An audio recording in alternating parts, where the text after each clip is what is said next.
calon guru penggerak angkatan 11 dari SDN Bantelan, Kabupaten Sumeneb.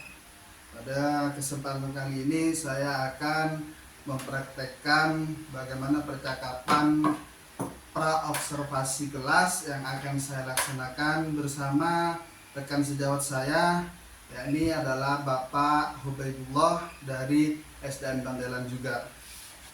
Baik, Bapak Hubaidullah, bagaimana kabarnya? Alhamdulillah baik. Alhamdulillah. Baik, sehat ya? Ya. Masih dalam keadaan lindungan Allah sehingga kita dapat menjalankan tugas kita sebagai pendidik di sekolah kita Ya. ini. Bapak Hubaidullah, kali ini kita berbincang santai sejenak terkait dengan observasi yang akan kita laksanakan. Siap. Tapi sebelumnya kita adakan pra-observasi ini dengan tujuan agar kegiatan pembelajaran Pak Hubaidullah di kelas nanti bisa lebih baik dan sesuai dengan harapan. Begitu juga bagaimana kegiatan pembelajaran benar-benar dapat terlaksana dengan baik. Oke, siap. Dan juga tentunya membuat Bapak Ibu Hubaidullah menjadi lebih siap dalam pelaksanaan pembelajaran ya.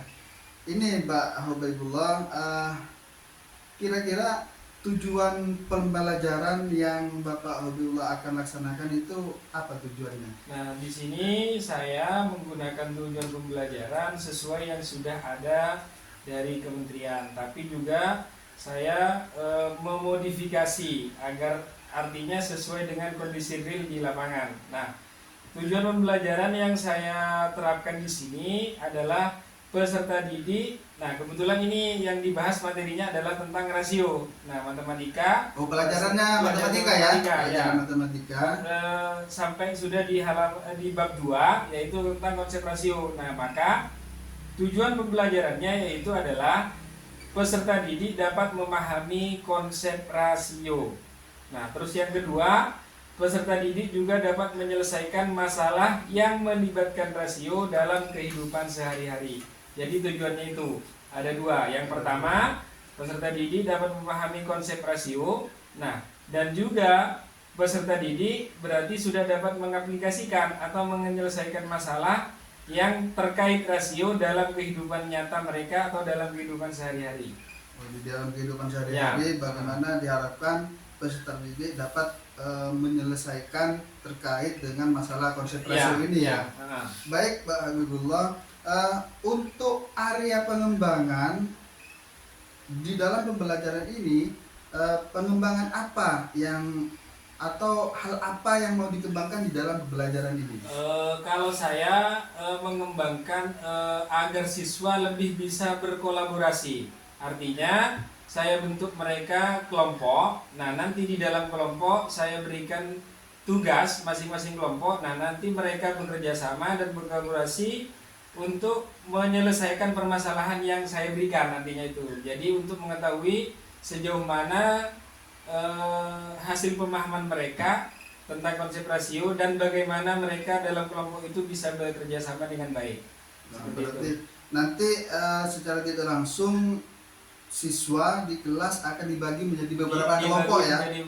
Di dalam kelompok itu bagaimana dapat berinteraksi, dapat berkolaborasi, dapat bekerja sama, bagaimana dapat sama-sama memahami mengenai konsep rasio di dalam mata pelajaran matematika ini. Sehingga antar murid yang satu dengan yang lain saling mengisi begitu ya, saling memberitahu bagaimana dapat memberi masukan, dapat memberikan atau menanggapi terkait dengan materi ini. Wah, bagus sekali tuh Pak Hubaidullah. Nah, ini Pak Hubaidullah terkait dengan model pembelajaran. Nanti Bapak Hubaidullah di dalam pelaksanaan pembelajaran, model pembelajaran seperti atau menggunakan model pembelajaran apa nanti di dalam pembelajaran itu? Nah, model pembelajaran yang saya gunakan adalah model discovery learning. Nah, kenapa saya memilih model ini?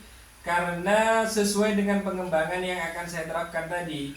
Jadi, siswa diberikan kesempatan untuk sebuah masalah, lalu mereka mengumpulkan data, menganalisis data, dan menyelesaikan data tersebut, sehingga nanti diambil satu kesimpulan apa dari penyelesaian itu. Jadi makanya saya memilih model pembelajaran discovery learning untuk mendukung atau lebih membantu siswa dalam memahami konsep rasio ini.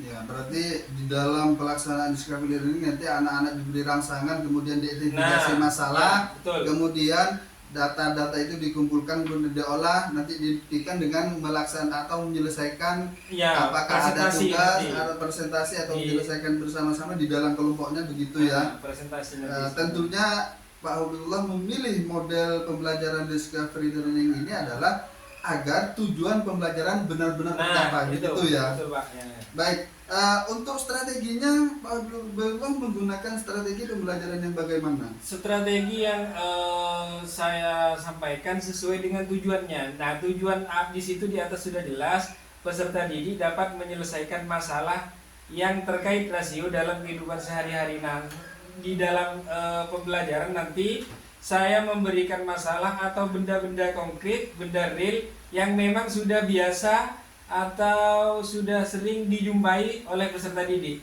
Jadi mereka tidak kesulitan lagi karena ini setiap hari benda-benda tersebut atau contoh-contoh konkret itu sudah biasa mereka jumpai.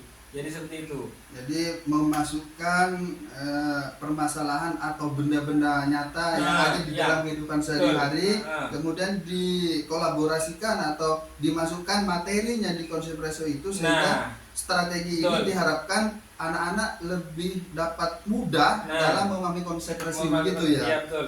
Ya, jadi bagaimana membuat pembelajaran ini materinya dimasukkan di dalam kehidupan sehari-hari seolah-olah anak-anak ikut merasakan, sehingga lebih mudah untuk dipahami oleh mereka, begitu ya Pak Ibu. Kira-kira penilaiannya nanti bagaimana Bapak Ibu?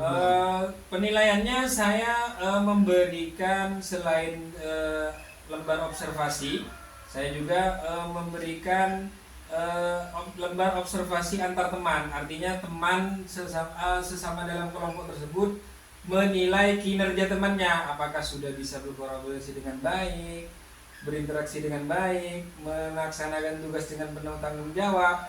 Jadi seperti itu. Saling menilai di dalam kelompoknya, gitu ya. Nah, jadi ditingkatkan lagi ketika sudah berkelompok, di situ berkolaborasi, bekerja sama. Nanti di belakang mereka juga sama-sama menilai di dalam kelompoknya itu. Untuk ke materi dari Bapak sendiri bagaimana?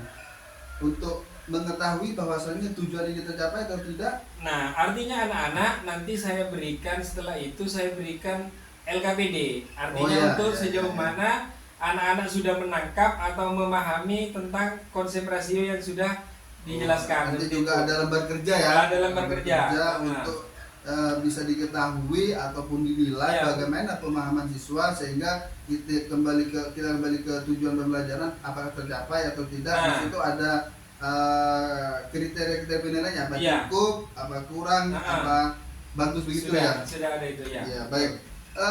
Ini sasarannya kelas berapa, Pak? Kelas 6 kebetulan. Kelas 6 ya. Saya wali kelas 6. Jadi sasarannya adalah kelas 6, siswa kelas 6. Baik, Bapak Hibibullah, kira-kira ini kapan pelaksanaannya?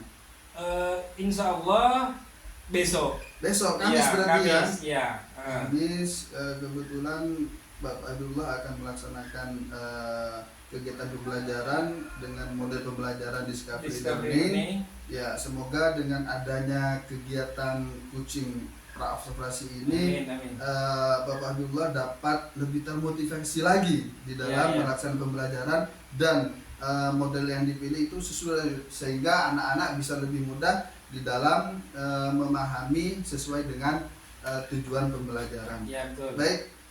Terima kasih sebelumnya Bapak Habibullah. Saya juga mohon maaf karena sudah mengganggu waktunya. Tidak. Semoga kegiatan pembelajaran yang akan Bapak Habibullah laksanakan besok dapat berjalan dengan baik dan lancar. Sekali lagi saya ucapkan terima kasih. Bisa diakhiri. Assalamualaikum warahmatullahi wabarakatuh. Waalaikumsalam warahmatullahi wabarakatuh. Demikian kegiatan pra-observasi saya bersama rekan sejawat dalam kegiatan melakukan kucing praobservasi yang akan dilaksanakan Bapak Habibullah. Terima kasih.